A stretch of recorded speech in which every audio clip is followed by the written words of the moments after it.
ವೃತ್ತಿಗಳನ್ನ ಅವಲಂಬಿಸಬೇಕಾದ್ರೆ ಇವು ನಾವು ಮೂರನ್ನೂ ಸಹ ಅವಲಂಬಿಸ್ತೀವಿ ಅಲ್ವಾ. ಈಗ ಉದಾಹರಣೆಗೆ ಆಹಾರ ಮೂಲ ವೃತ್ತಿ ಎಂದರೇನು? ಯಾರು ಹೇಳ್ತೀರಾ?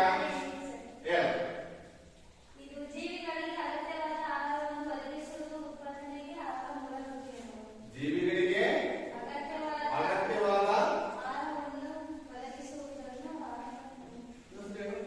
ಜೀವಿಗಳಿಗೆ ಅಗತ್ಯವಾದ ಆಹಾರವನ್ನು ಒದಗಿಸತಕ್ಕಂಥ ವೃತ್ತಿಗಳೇ ಜೀವಿಗಳಿಗೆ ಅಗತ್ಯವಾದ ವಸ್ತುಗಳನ್ನ ಒದಗಿಸತಕ್ಕಂಥ ವೃತ್ತಿಗೆ ಆಹಾರ ಮೂಲ ವೃತ್ತಿಗಳು ಅಲ್ವಾ. ಆಹಾರ ಮೂಲ ವೃತ್ತಿ ಅಂದ್ರೆ ಅಂತವ್ ಯಾವುವು? ಅಂತವ್ ಯಾವುವು? ನೋಡಿ, ವ್ಯವಸಾಯ, ವ್ಯವಸಾಯ, ತೋಟಗಾರಿಕೆ, ಪಶು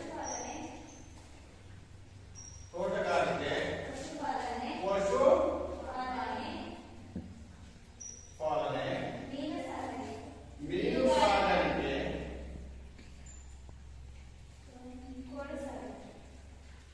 ಕೋಳಿ ಸಾಗಾಣಿಕೆ, ಕೋಳಿ ನೋಡಿ, ಕುರಿ ಸಾಗಾಣಿಕೆ, ವೆರಿ ಗುಡ್, ಕುರಿ ಸಾಗಾಣಿಕೆ ಅಲ್ವಾ. ನೋಡಿ, ಕುರಿ ಸಾಗಾಣಿಕೆ, ವ್ಯವಸಾಯ, ತೋಟಗಾರಿಕೆ, ಪಶುಪಾಲನೆ, ಮೀನು ಸಾಗಾಣಿಕೆ, ಕೋಳಿ ಸಾಗಾಣಿಕೆ ಇವೆಲ್ಲ ಯಾಕೆ ಕೊಡ್ಬೇಕಲ್ಲ? ಇವನ್ನ ಯಾಕೆ ಆಹಾರವನ್ನು ಹುಡುಕೊಂಡು ಹೋಗ್ಬೇಕು? ಇದೇ ಯಾಕೆ ಇವನ್ನ ಸರಿ ಹೋಗ್ಬೇಡ ನೀವೆಲ್ಲ ಹೇಳಿದ್ರಿ. ಈಗ ಆಹಾರವನ್ನು ಹುಡುಕೊಂಡು ಹೋಗ್ತಕ್ಕಂಥ ವೃತ್ತಿಗಳು ಅಂತ ಹೇಳಿದ್ರಿ. ಯಾಕೆ ಇವನ್ನ ಹುಡುಕೊಂಡು ಹೋಗ್ಬೇಕು ನಾವು? ಹೇಳಿ ನೋಡೋಣ. ಆಹಾರವನ್ನ ನಮಗೆ ಕೊಡ್ತಾರೆ ಅಲ್ವಾ. ಯಾಕೆ ಅಂತ ಹೇಳಿದ್ರೆ, ಉದಾಹರಣೆಗೆ ವ್ಯವಸಾಯ ಅಂತ ಕರಿತೀವಿ. ವ್ಯವಸಾಯ ಮಾಡಬೇಕಾದ್ರೆ ನಾವು ಮತ್ತು ಬಂಡವಾಳವನ್ನು ಹಾಕ್ಬೇಕು ಅಲ್ವಾ. ಬಂಡವಾಳ ಹಾಕಿದ್ರೆ ನಮ್ಗೆ ಏನ್ ಮಾಡ್ತಾರೆ? ಆಹಾರವನ್ನು ನಮಗೆ ಕೊಡ್ತಾರೆ ಅಲ್ವಾ. ಮತ್ತೆ ನಾವು ಕೊಟ್ಟ ತಕ್ಷಣ ಅದನ್ನ ಮತ್ತೆ ಪುನಃ ಅದು ವ್ಯವಸಾಯಕ್ಕೆ ಹೋಗುತ್ತೆ. ಉದಾಹರಣೆಗೆ ಒಂದು ರಾಗಿ ಬೆಳಿತೀವಿ ಅಲ್ವಾ. ಒಂದು ರಾಗಿ ಬೆಳೆದಾಗ ಆ ರಾಗಿ ಆಹಾರದ ಬೆಳೆ ಅಂತ ಕರೀತಾರೆ. ವ್ಯವಸಾಯದಲ್ಲಿ ಬರುತ್ತದು. ಎಣ್ಣೆಕಾಳಿನ ಬೆಳೆ ಬೆಳಿತೀವಿ, ತೋಟಗಾರಿಕೆ ಹಣ್ಣುಗಳನ್ನ ಬೆಳಿತೀವಿ, ಸೊಪ್ಪನ್ನ ಬೆಳಿತೀವಿ. ಇವೆಲ್ಲವೂ ಏನಿಸ್ಕೊಳ್ತವೆ? ಆಹಾರ ಮೂಲ ವೃತ್ತಿಗಳನ್ನ ಆರಿಸ್ಕೊಳ್ತವೆ. ಯಾವುದೋ ವ್ಯವಸಾಯ ಅಲ್ವಾ. ವ್ಯವಸಾಯ ಅಷ್ಟೇ ಅಲ್ಲ, ಅದಕ್ಕೆ ಇನ್ನೊಂದು ನಾವು ಅನೇಕ ಉದ್ಯೋಗಗಳನ್ನು ಅವಲಂಬಿಸ್ತೀವಿ. ವ್ಯವಸಾಯ ಜೊತೆಯೊಳಗೆ ಆಹಾರ ಮೂಲ ವೃತ್ತಿಯಲ್ಲಿ ನೋಡಿ ಏನಾಗ್ತದೆ ಅಂದ್ರೆ, ಬುಟ್ಟಿ ಎಂಟಕಂತ ಒಂದು ವೃತ್ತಿನೇ. ಬುಟ್ಟಿ ಅದೇ ಹೇಳ್ತಿಗೆ ಇಲ್ಲಿ ಬುಟ್ಟಿ ಎಂಟಕಂತದ್ದು ಒಂದು ವೃತ್ತಿ ಅಲ್ವಾ. ಟೈಲರಿಂಗ್ ಏನು? ಟೈಲರ್ ಅಲ್ವಾ. ಗೊತ್ತಲ್ಲ. ಮತ್ತೆಲ್ಲ ಎಲ್ಲಿಂದ ಬರುತ್ತೆ? ಇಲ್ಲಿಂದ ಬರುತ್ತೆ. ನೋಡಿ, ಇಲ್ಲಿ ವ್ಯವಸಾಯದಿಂದ ಬರ್ತಿರೋ ಹತ್ತಿ ಹೋದು ಎಲ್ಲಿಂದ ಬಂದಿರೋ? ಹತ್ತಿ ಬರ್ತಲ್ಲ. ಹತ್ತಿ ಎಲ್ಲಿಂದ ಬರುತ್ತೆ? ವ್ಯವಸಾಯದಿಂದ ಬರುತ್ತೆ. ಹೌದಾ. ಈ ವ್ಯವಸಾಯದಿಂದ ಬರ್ತಕ್ಕಂಥದ್ದೇ ಆಹಾರ ಮೂಲ ವೃತ್ತಿಗಳು ಬರುತ್ತೆ ಅಲ್ವಾ. ಬಿಸಿಲು ಎಲ್ಲಿ ಬೆಳಿತೀವಿ ನಾವು? ಗುಡ್ಡಗಾಡು ಪ್ರದೇಶ ಬೆಳೀತಿದ್ದೆ ಅಲ್ವಾ. ಇದನ್ನ ನಾವು ಬೆಳೆಸಬಹುದು. ಅದನ್ನ ಬೆಳೆಸಬಹುದು. ನಾವು ಎಲ್ಲಿ ಬೆಳೆಸಬಹುದು ಅಂತ? ಬದುಗಳಲ್ಲಿ ಹೊಲದ ಕೊನೆಯ ಭಾಗದಲ್ಲಿ ಬಿದಿರುಗಳನ್ನ ಬಳಸ್ತೀವಿ ಅಲ್ವಾ. ನೋಡಿ, ಬಿದಿರಿಂದ ನಾವೇನು ಅವಲಂಬಿಸಬಹುದು? ಎಲ್ಲಾ ರೈತರಿಗೆ ಬೇಕಾಗತಕ್ಕಂಥ ವಸ್ತುಗಳನ್ನ ಬಳಸಬಹುದು. ಬುಟ್ಟಿ ಏನಿದ್ದೀವಿ, ಚಾಪಿ ಏನಿದ್ದೀವಿ, ಏಣಿ ಮಾಡ್ತೀವಿ. ವ್ಯವಸಾಯಕ್ಕೆ ಇರ್ತಕ್ಕಂಥ ವಸ್ತುಗಳನ್ನು ಮರವನ್ನ ಬಳಸ್ತೀವಿ ಅಲ್ವಾ. ಅಲ್ಲಿಂದ ಒಳ್ಳೆಯ ವಸ್ತುಗಳನ್ನ ತಯಾರು ಮಾಡಿ ನಾವೇನು ಸೋಪ್ ಹಾಕಿದಾಗ ಇಡಬಹುದು. ಹಾಗೆ ಇದು ಆಹಾರ ವೃತ್ತಿಯನ್ನ ಅವಲಂಬಿಸ್ತಕ್ಕಂತ ಇದು ವ್ಯವಸಾಯ ಅಂತ ಕರಿತೀವಿ. ಒನ್ ಗೊತ್ತಿದ್ದಾನೆ ನೋಡಿ. ತೋಟಗಾರಿಕೆ ಏನ್ ಕರಿತೀವಿ? ಅಡಿಕೆ, ತೆಂಗು, ಮತ್ತೆ ಎಲೆಬಳ್ಳಿ, ಕಾಫಿ, ಟೀ, ರಬ್ಬರ್. ಕಾಫಿ ಅಲ್ವಾ? ಕಾಫಿ ಬೆಳೀತಾನೆ. ರಬ್ಬರ್ ಬೆಳೀವಾ?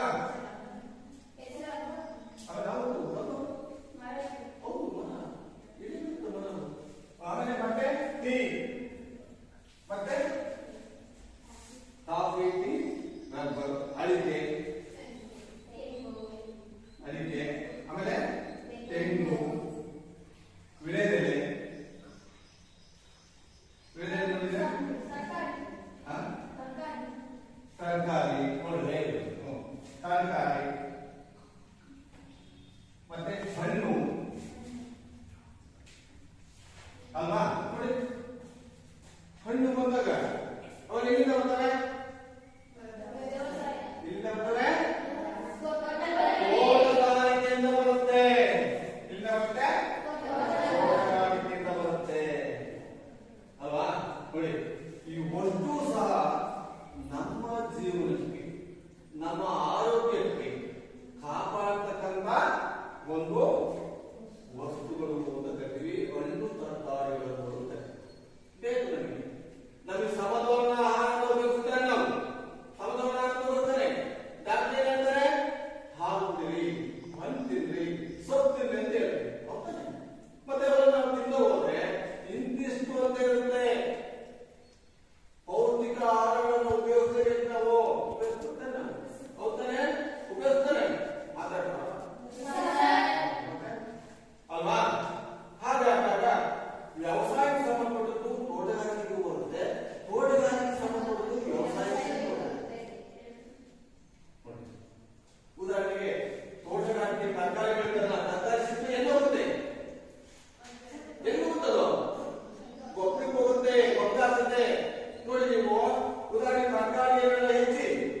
5,000 ರೂಪಾಯಿ. ಎಷ್ಟು? ಒಂದು ಲೋಡ್ ಗೊಬ್ಬರಕ್ಕೆ 5,000 ರೂಪಾಯಿ. 5 ಐದೆ 25. 5 ಲೋಡ್ ಗೊಬ್ಬರ ಅಂದ್ರೆ ಎಷ್ಟು? 25,000 ರೂಪಾಯಿ ನಾವು ಇಲ್ಲಿ ತಂದ್ವಿ. ಇದು ಪಶುಪಾಲನೆ. ನೋಡಿ, ನಾವು ಈ ಪಶುಪಾಲನೆ ಮಾಡೋದ್ರಲ್ಲಿ ಎಷ್ಟೆಲ್ಲ ಮಗು ಸಿಗುತ್ತೆ, ಹಾಲು ಸಿಗುತ್ತೆ, ಬೆಣ್ಣೆ ಸಿಗುತ್ತೆ, ತುಪ್ಪ ಸಿಗುತ್ತೆ, ಗೊಬ್ಬರ ಸಿಗುತ್ತೆ ಮತ್ತು ವ್ಯವಸಾಯಕ್ಕೆ ಗೊತ್ತಕ್ಕಂತ ಎಲ್ಲಾ ವಸ್ತುಗಳು ಇದರಿಂದ ಸಿಕ್ತು ಅಲ್ವಾ? ಎಲ್ಲ ಈಗ ಬಂತು.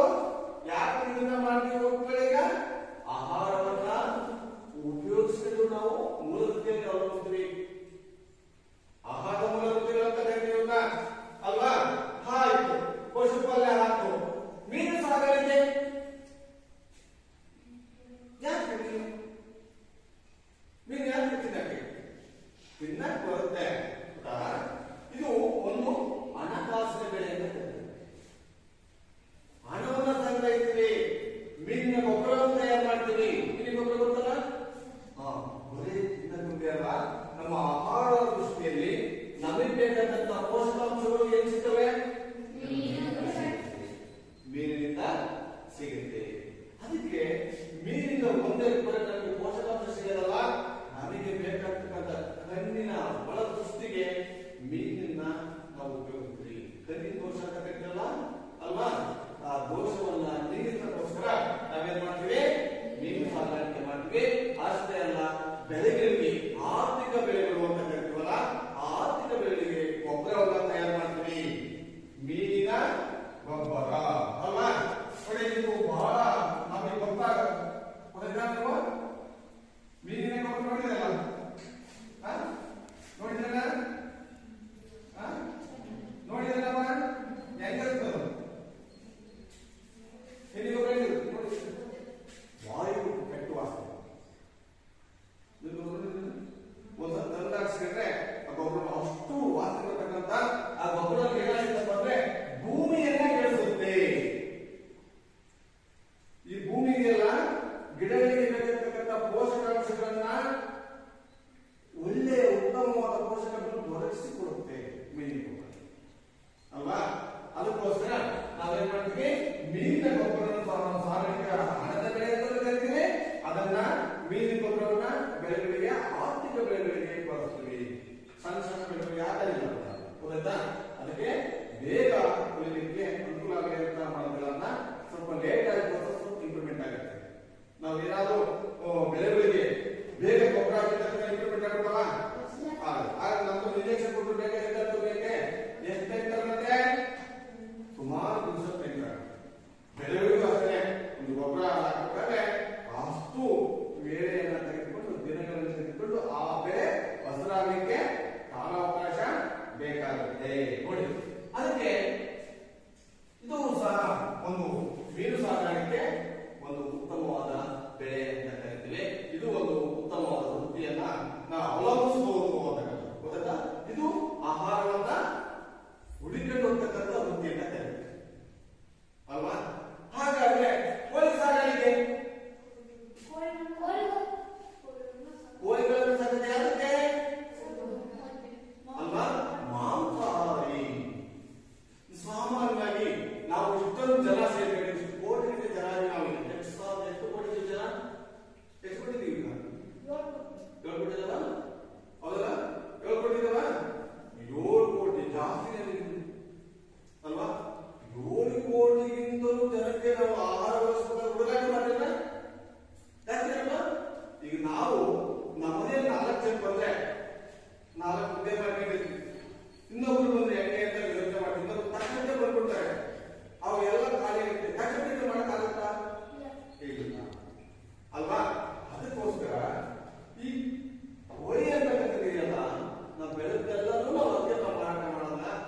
ಕೆಲವು ತಿಳಿದಿಲ್ಲ. ಹಾಗೆ ಇದು ಒಂದು ವೃತ್ತಿ ಅವಲಂಬಿಸ್ತೀವಿ. ಏನು ಅವಲಂಬಿಸ್ತೀವಿ? ಕೋಳಿ ಸಾಗಾಣಿಕೆ ವೃತ್ತಿಯನ್ನು ಅವಲಂಬಿಸ್ತೀವಿ. ಕೋಳಿ ಏನ್ ಬರುತ್ತೆ? ಗೊಬ್ಬರ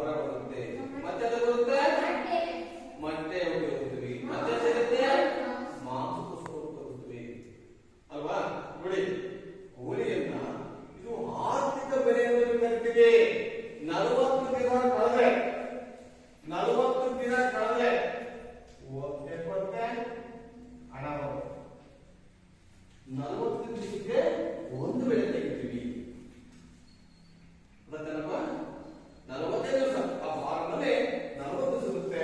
40 ದಿವಸಕ್ಕೆ ಗೊಬ್ಬರ ತಯಾರಾಗುತ್ತೆ. ನೀವು ಎಷ್ಟು ಕೇರ್ ಮಾಡಿ ಎಷ್ಟು ಸಾವಿರ ರೂಪಾಯಿ ತಗೊಂಡಾನೆ. ಅದಕ್ಕೆ ಇನ್ನೊಂದು ಹೇಳ್ತಾರೆ, ಇನ್ನೊಂದು ಕಡೆ ಇದೆ, ಅದಕ್ಕೆ ಕೋಳಿ ಒಂದು ಮರಿ ಸಾಕಿರ್ತಕ್ಕಂಥ ಒಂದು ಕೇಂದ್ರವನ್ನು ಮಾಡಿದರೆ ಆ ಕೇಂದ್ರದಲ್ಲಿ ಸಾಮಾನ್ಯವಾಗಿ ಧಾರವಾಡದಲ್ಲಿ ಯೂನಿವರ್ಸಿಟಿಗೆ ಅದಕ್ಕೆ ಕೋಳಿಯನ್ನ ಸಣ್ಣ ಸಣ್ಣ ಮರಿಗಳನ್ನ ಕಲೆಕ್ಟ್ ಮಾಡಿ ಅದನ್ನು ಬೇರೆ ಕಡೆ ಕಳಿಸಿಕೊಡ್ತಕ್ಕಂಥ ಪದ್ಧತಿಯನ್ನು ಇಟ್ಟಿದ್ದಾರೆ. ಅದಕ್ಕೆ ಡೀಪ್ ಲೇಯರ್ ಪದ್ಧತಿ ಅಂತ ಕರೀತಾರೆ. ಎಂತ ಕರೀತೀವಿ? ಡೀಪ್ ಲೇಯರ್, ದೀಪ ಲೇಯರ್ ಅಂತ ನೋಡಿ. ಅದು ಸಣ್ಣ ಮರಿಗಳನ್ನ ಮಾಡುತ್ತೆ. ನೀವು ಸುಮಾರು 8,000 ರೂಪಾಯಿ ಅಲ್ವಾ?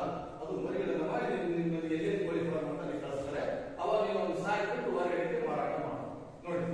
ಅದು ಕೋಳಿ ಸಾಗಾಣಿಕೆಯೋ ಸಾಮಾನ್ಯನೋ ಆಹಾರ ನಮ್ಮ ಕಾಲದಲ್ಲಿ ನಾವು ಇರಬೇಕು, ಬೇರೆ ಕಾಲದಿಲ್ಲ. ನಮ್ಮ ಕಾಲದಲ್ಲಿ ಮುಖ್ಯನ ಅವಲಂಬಿಸಬೇಕು. ಅದನ್ನ ಅಪೇಕ್ಷೆ ಪಡಬಾರದು. ಏನ್ ಮಾಡಬಾರ್ದು? ಏನನ್ನ ಅಪೇಕ್ಷೆ ಪಡಬಹುದು? ಹಣವನ್ನ ಅಪೇಕ್ಷೆ ಮಾಡಬಾರದು. ಅದಕ್ಕೆ ಗೊತ್ತಿಲ್ಲ, ಅದಕ್ಕೆ ಅವಲಂಬಿಸೋದು ನಾವು ಸ್ವಂತ ಕೊಡುತ್ತಿದ್ದಾಗಬೇಕು. ಆದ್ರೆ ಒಬ್ಬ ಯಜಮಾನ ಮನೆಯಲ್ಲಿ ಈ ವಸ್ತುವನ್ನು ಅವಲಂಬಿಸ್ತಾರೆ. ಯಾರನ್ನ? ವ್ಯವಸಾಯ,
ಇದರಿಂದ ಅನೇಕ ಉದ್ಯೋಗಗಳು ಸಿಕ್ಕಂತಾಗುತ್ತೆ ಅಲ್ವಾ? ಬರೀ ವ್ಯವಸಾಯಕ್ಕೆ ಮುಂದೆ ಸಿಗೋದಂದ್ರೆ ನಮಗೆ ಬೇಕಾಗಿರ್ತಕ್ಕಂಥ ವಸ್ತುಗಳನ್ನ ನಾವು ಹೇಳ್ತೀವಿ ಮಾಡ್ತೀವಿ ಹೋಗ್ತಾರೆ. ಬುಟ್ಟಿ ಹೇಳಿದ್ದೀವಿ, ಬುಟ್ಟಿ ನೋಡಿ, ಬುಟ್ಟಿಯನ್ನ ಹೇಳಿದ್ದೀವಿ. ಮತ್ತೆ ವ್ಯವಸಾಯ ವಸ್ತುಗಳು ಅಲ್ವಾ? ವ್ಯವಸಾಯ ಉಪಕರಣ ಅಲ್ವಾ? ಉಪಕರಣ ಸಿಗುತ್ತಾನೆ ಮಾತಾಡೋದು. ವ್ಯವಸಾಯ ಉಪಕರಣ ಅಲ್ವಾ? ವ್ಯವಸಾಯದ ಉಪಕರಣ ಬೇಕು ನಮಗೆ. ನಗ ಬೇಕು, 10 ಕುಂಟೆ ಬೇಕು, 10 ಕುಂಟೆ ಆಗಲಿಕ್ಕೆ ಈಜ್ ಬೇಕು ಅಲ್ವಾ? ನೋಡಿ, ಬೇಡಿ ಬೇಕು, ಬಿದಿರನ್ನು ಬೇಕು. ಹೌದಲ್ಲಪ್ಪ? ನಾಳೆ ನಮ್ಗೇನಾದ್ರು ಬೇಕಾಗಿರ್ತಕ್ಕಂಥ ವಸ್ತುಗಳು ಸಹ ನಮ್ಗೆ ಬೇಕು, ಬಿದಿರು ಬೇಕು. ನೋಡಿ, ಚಟ ಹಾಕಕ್ಕೂ ಬಿದಿರು ಬೇಕು ಅಲ್ವಾ? ಏನ್ ಚಟ ಬೇಕು ಗೊತ್ತಾ? ನೋಡಿ, ವ್ಯವಸಾಯಕ್ಕೂ ಬೇಕು. ನಾಳೆ ನಾವು ಮರಣ ಹೊಂದಿದ್ರೆ ಅದು ತಗೊಂಡು ಹೋಗು ಬಿದಿರು ಬೇಕು. ಅಷ್ಟೇ ಅಲ್ಲ, ಪೇಪರ್ ಅಲ್ವಾ? ಪೇಪರ್ ತಯಾರು ಮಾಡ್ತೀವಿ ಯಾವ್ದಿಲ್ಲ? ಬಿದಿರಿಂದ. ಬುಟ್ಟಿ ತಯಾರು ಮಾಡ್ತೀವಿ, ಮತ್ತೆ ವ್ಯವಸಾಯ ಉಪಕರಣ ತಯಾರು ಮಾಡ್ತೀವಿ. ಮತ್ತೆ ಏನು? ಏಣಿ, ಮೇಣಿ, ಏಣಿ, ಮೇಣಿ, ಎರಡು ಮೇಣಿ. ಮೇಣಿ ಅಂದ್ರೆ ಗೊತ್ತಾ? ಗೊತ್ತಿದೆ. ಯಾಕೆ ಗೊತ್ತಮ್ಮ? ಮೇಣಿ ಅಂದ್ರೆ ಏನು? ಮೇಣಿ ಅಂದ್ರೆ 10 ಕುಂಟಿಗೆ ದನಗಳನ್ನು ಹಿಡ್ಕೊಂಡು ಹೋಗಲಿಕ್ಕೆ ಮೇಣಿ ಎಲ್ಲಿ ಕೈ ಸುತ್ತದಿಗೆ ಹೀಗೆ ಗೊತ್ತಾಯ್ತಾ? ಈಗ ಕತೆ ಈ ಕೈಯನ್ನು ಮುಟ್ಟಿಟ್ಟು ಮಾಡ್ತಾರೆ. ಅದು ಹಿಡ್ಕೊಂಡು ಬ್ಯಾಸರನ್ನ ಹೊಡಿಲಿಕ್ಕೆ ಉಪಯೋಗಿಸ್ತಾರೆ. ಅದಕ್ಕೆ ಬೇಣಿ ಅಂತ ಕರಿತೀವಿ. ಹೌದಾ? ಅದನ್ನು ಬೇಡಿದಲ್ಲವೇ ಅಲ್ವಾ? ಯಾಕೆ ಬೇಕು?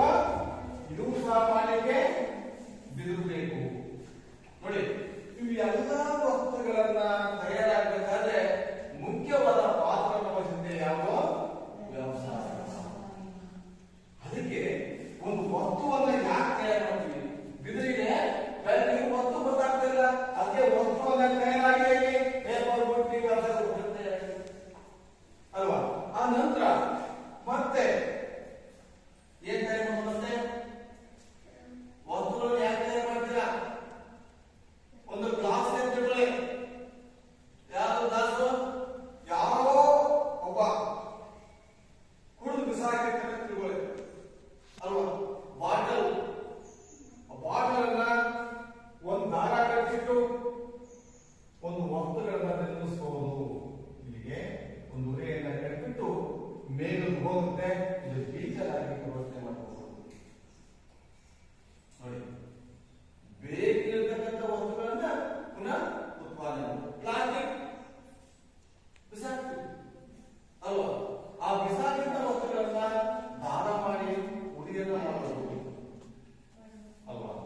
ಹಾಗೆ ತೆಂಗು ನೋಡಿದ್ರಲ್ಲಪ್ಪ, ಗೊತ್ತಲ್ಲ? ಆ ತೆಂಗನ್ನ ಅನೇಕ ವಸ್ತುಗಳನ್ನು ನಾವು ಬಿಸಾಟಕ್ಕೆ ಹೋಗ್ತೀವಿ. ಬಿಸಾಕ್ತೀವಲ್ಲ ಆ ಕಡೆ ನಾವು ತೆಂಗಿನ ಏನ್ ಮಾಡ್ತೀವಿ? ನಾರು ತಯಾರು ಮಾಡ್ತೀವಿ. ನಾವು ಒಳಗೆ ನಾಟನ್ನ ತಯಾರು ಮಾಡ್ತೀವಿ. ವ್ಯವಸಾಯ ಕೊಡ್ತಕ್ಕಂಥ ವಸ್ತುಗಳನ್ನು ತಯಾರು ಮಾಡ್ತೀವಿ. ಮನೆ ಕಟ್ಟಲು ಮುಟ್ಟನ್ನ ಬಳಸ್ತೀವಿ. ಮನೆ ಕಟ್ಟಲು ಮುಟ್ಟು ಬಳಸ್ತೀವಿ. ಆ ನಂತರ ಮೇಲ್ಚಾವಣಿಗೆ ಏನ್ ಮಾಡ್ತೀವಿ? ನಾವು ಗರಿಯನ್ನ ಉಪಯೋಗಿಸ್ತೀವಿ. ನೋಡಿ, ಅದಕ್ಕೆ ನಾವು ಏನ್ ಮಾಡ್ತೀವಿ? ಆ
ಸಿಕ್ತು.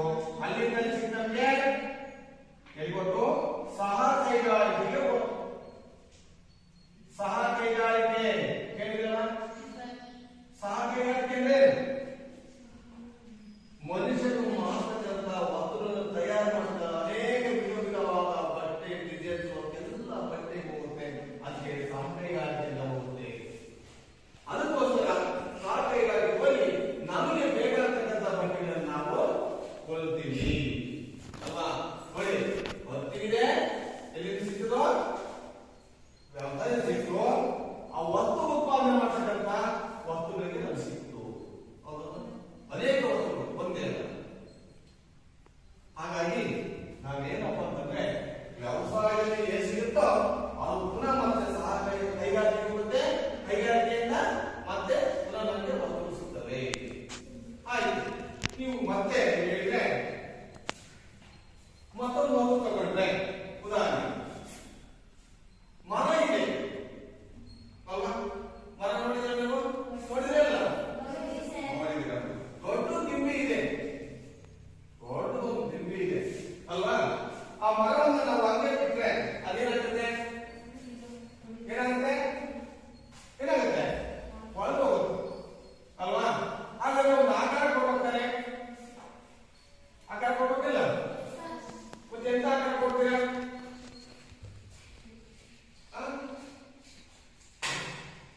ಆಕಾರ ಮರ ಮರ ಹೇಗೆ?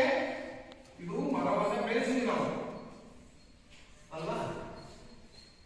ಈ ಮರವನ್ನ ಇದೇ ಮರ ಅಂತಂದ್ರೆ ಆ ಮರಕ್ಕೆ ಒಂದು ಆಕಾರವನ್ನು ಕೊಡಬೇಕಾಗುತ್ತೆ. ಅದು ಯಾರು? ಬಡಗಿ ಕೆಲಸ. ಯಾರು? ಬಡಗಿ ಕೆಲಸ. ಇವರು ವ್ಯವಸಾಯ ಉಪಯೋಗಿಸತಕ್ಕಂಥ ಕೆಲಸ ಇದು. ಮರ ಬೆಳೆಸನೆ ಬೇಕು, ಮನೆ ಮರ ಬೇಕು. ಮನೆ ಬೇಕಾದ ಮರ ಆದ್ಮೇಲೆ ಬೇಕಾದ ವಸ್ತುಗಳನ್ನು ಅದನ್ನು ತಯಾರು ಮಾಡ್ತಾನೆ. ಯಾರು? ಇದನ್ನೇ ಮಾಡಿರುತ್ತೆ ಆಹಾರ ಮೂಲದ ಹುಡುಕಿದ್ದಾರೆ. ಮತ್ತೆ ಆದ್ಮೇಲೆ ವಸ್ತುವನ್ನು ತಯಾರು ಮಾಡ್ತಾನೆ. ಆಹಾರ ಮೂಲಕ ವೃತ್ತಿಯನ್ನು ಅವಲಂಬಿಸಿದ ಬಡಗಿ ಕೆಲಸ ಉಪಯೋಗಿಸಿದ್ದಾರೆ. ಮತ್ತೆ ಆ ವಸ್ತುವಿನಿಂದ ವಸ್ತು ತಯಾರು ಮಾಡ್ತಾರೆ. ಉದಾಹರಣೆ ತೆಂಗಿನ ಮರ ಇದೆ ಅಲ್ವಾ? ಆ ತೆಂಗಿನ ಮರವನ್ನು ಕೂಡ ಕಟ್ ಮಾಡಿ ಬಿಡ್ತಾರೆ. ಈ ಮರ ಇದ್ರೆ ಇದು ಈ ಮರವನ್ನ ಕಟ್ ಮಾಡ್ಕೊಂಡು ಇಷ್ಟು ಬಂದು ಕಟ್ ಮಾಡ್ಕೊಂಡು ಮರವನ್ನು ಇಷ್ಟು ಮರ ಕಟ್ ಮಾಡ್ತಾರೆ. ಇದೆಲ್ಲ ಹೋಗ್ತು.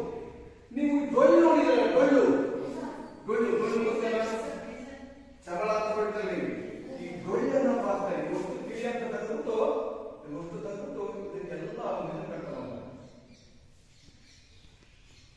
ಎಷ್ಟು ಚೆನ್ನಾಗಿ ನಾದ ಗೊತ್ತಾ? ನಾವು ಮಾಡತಕ್ಕಂಥ ಕೆಲಸಗಳು ಎಂತ ವಸ್ತುವನ್ನು ತಯಾರು ಮಾಡಿದ್ದಾರೆ. ಹೌದಲ್ವಾ? ತಯಾರು ಮಾಡ್ತಾರೆ. ನೋಡಿ, ಉದಾಹರಣೆಗೆ ಬಿದಿರು ಅನೇಕ ವಸ್ತುವನ್ನು ತಯಾರು ಮಾಡಿ ಹೋಗಿದ್ರೆ ನಿಮಗೆ ಗೊತ್ತಿದೆ ಅಲ್ವಾ? ತೆಂಗಿನವನ್ನು ಬಿಸಾಕ್ತಕ್ಕಂಥ ಮರ ಒಂದು ಭಾಗ, ಒಂದು ಅಡಿ ಮರ ಅಷ್ಟೇ, ಒಂದು ಅಡಿಗೆ ಅಷ್ಟೇ ಮರ, ಒಂದು ಮುಕ್ಕಾಲು ಅಡಿ ಮರವನ್ನ ಆ ತಿರುಳೆಲ್ಲ ತೆಗೆದುಬಿಟ್ಟು ಅದಕ್ಕೆ ಒಳ್ಳೆಯ ಒಂದು ಚರ್ಮದ ಮ್ಯಾಟೆಯ ಒಂದು ಚರ್ಮದ ಹಾಕಿ ಅದನ್ನ ಬಡಲಿಕ್ಕೆ ಉಪಯೋಗಿಸ್ತಾರೆ ಅಲ್ವಾ? ಭಜನೆ ಮಾಡಿದ್ದು ನೀವು ಅಭ್ಯರ್ಥಿ ತಬಲ ಅಂತ ಕರಿತೀವಲ್ಲ, ಅಂತವನ್ನು ಉಪಯೋಗಿಸ್ತಾರೆ ಅಲ್ವಾ? ನೋಡಿ, ಈ ವಸ್ತು ಏನ್ ತಯಾರು? ವಸ್ತುವನ್ನ ತಯಾರು ಮಾಡಿದ್ರು ನೋಡಿ ಅಲ್ವಾ? ನಿಜವಾಗ್ಲೂ ನಾವು ಹೇಳ್ಬೇಕು ಅಂತಂದ್ರೆ ಅನೇಕ ವಸ್ತುಗಳು ಎಲ್ಲ ಎಲ್ಲಿ ತೆಗೆಯತ್ತಪ್ಪ ಅಂತ ಹೇಳಿದ್ರೆ ವ್ಯವಸಾಯದಿಂದ ಉಪಯೋಗಿಸ್ತವೆ. ನಮಗೆ ಗೊತ್ತೇನೆ ಇರಲ್ಲ ಕೆಲವು. ಆಯ್ತು, ಇದು ಆದ ನಂತರ ಪಶುಪಾಲಕ ಹಾಲು ಸಿಗುತ್ತೆ, ಎಲ್ಲ ಸಿಗುತ್ತೆ ತಿಳ್ಕೊಂಡ್ರಿ. ಮೀನಿನ ಬಗ್ಗೆ ತಿಳ್ಕೊಂಡ್ರಿ, ಕೋಳಿ ಸಾಕಾಣಿಕೆ ತಿಳ್ಕೊಂಡ್ರಿ, ಕುರಿ ಸಾಕಾಣಿಕೆ ಉಪಯೋಗಿಸ್ತಿದ್ರ ಮಾಂಸಾಹಾರಿ ಉಪಯೋಗಿಸ್ತಾರೆ.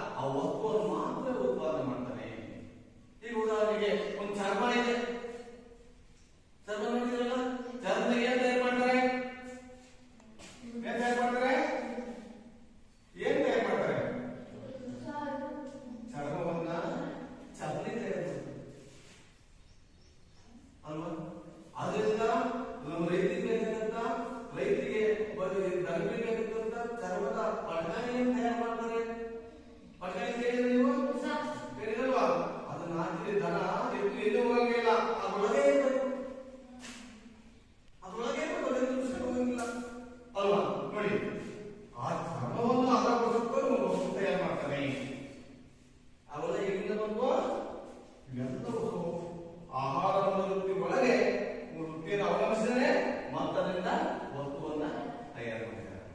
ಆಯ್ತಪ್ಪ, ಇದು ಆಯ್ತು. ಮೊದಲಿನ ಚರ್ಮವನ್ನು ಉಪಯೋಗಿಸಿದ ಹತ್ತಿಯಿಂದ ಬಟ್ಟೆ ತಯಾರಾಯ್ತು. ಬಟ್ಟೆ ತಯಾರು ಮಾಡಿದರೆ ಮತ್ತೆ ಒಂದು ಬಟ್ಟೆ ಎಲ್ಲಿಗೋದು ಮತ್ತೊಂದು ವೃತ್ತಿಯನ್ನು ಅವಲಂಬಿಸ್ತಾರೆ. ಯಾರಿಗೆ ಹೋಗುತ್ತೆ? ಟೈಲರ್ ಹೋಗುತ್ತೆ. ನಾವು ಬೇರೆ ಪ್ರಕಾರ ಕಲಿಸ್ಬೇಕು. ಇದೊಂದರ್ಥ ಎಲ್ಲ ಬೆಂಗಳೂರು ಕಲಿಸ್ಬೇಕು. ಇಲ್ಲಿಗೆ ಹಾಕು ಅಲ್ವಾ? ಅವೆಲ್ಲ ಚೆನ್ನಾಗಿ ಬಳಸಿಕೊಡ್ತಾರೆ. ಇದು ಹಂಗೆ ಈ ಡಿಸೈನ್ ಪ್ಯಾಂಟ್ ಡಿಸೈನ್ ಅಲ್ವಾ? ಭಾರಿ ಡಿಸೈನ್ ಮಾಡ್ತಾರೆ. ಎಲ್ಲಿಂದ ಬರುತ್ತೆ? ಎಲ್ಲಿಂದ ಮಾಡ್ತಾರೆ? ಯಾರು ಬಟ್ಟೆ ವಸ್ತುವನ್ನ ತಯಾರು ಮಾಡಿದ ನೋಡಿ, ವಸ್ತು ಉತ್ಪತ್ತಿ ಮಾಡ್ತಾರೆ. ಮರ ಇತ್ತು, ಒಳ್ಳೆ ದೇವರನ್ನೇ ಕೆತ್ತ.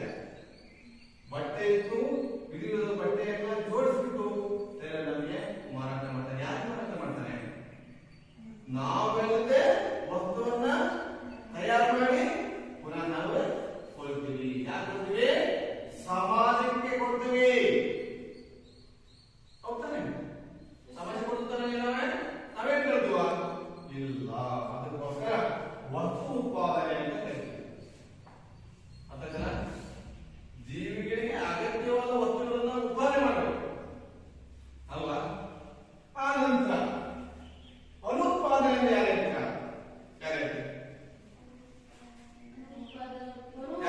ಅನುತ್ಪಾದನೆ ಅಂದ್ರೆ ಏನು? ಅನುತ್ಪಾದನೆ ವೃತ್ತಿಗಳೆಂದರೆ ಆಹಾರ ವೃತ್ತಿಗಳು ವಸ್ತು ಉತ್ಪಾದನಾ ವೃತ್ತಿಗಳಿಂದ ಭಿನ್ನವಾಗಿದ್ದು ಈ ವೃತ್ತಿಗಳು ವಸ್ತುಗಳ ರೂಪದಲ್ಲಿ ಉತ್ಪತ್ತಿ ಮಾಡುವ ಭಿನ್ನ ಮಾನವ